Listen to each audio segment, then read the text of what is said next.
this new role that has been carved out of the social media concierge. Yeah. So tell us about what that is and how it relates to the hybrid event. So that was something that that I did a couple weeks ago at the event that you mentioned, Event Camp, and that was, for me, that was really exciting. I mean, I've been on Twitter and Facebook and now Google Plus and all that, so I've been playing with all of that in my business for about just over 2 years, and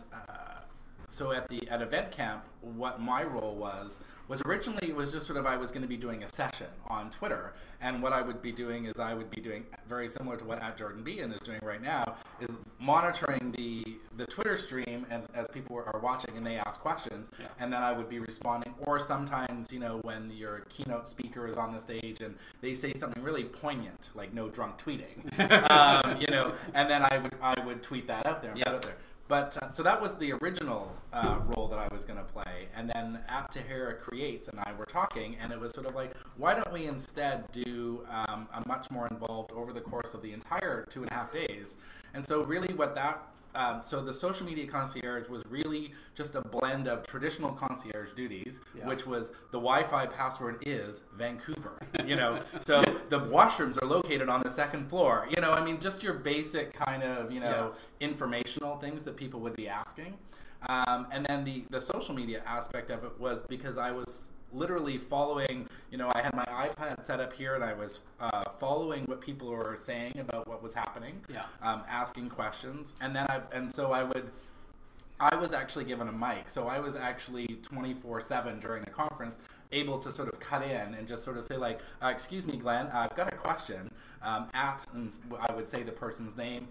wants to know da-da-da-da-da. So and our conference was set up that it wasn't a 55-minute broadcast speech from the stage. It was actually an interactive experience. So, I was actually able to represent the people that were watching, from other countries, cities, etc. I was asking their questions real-time live,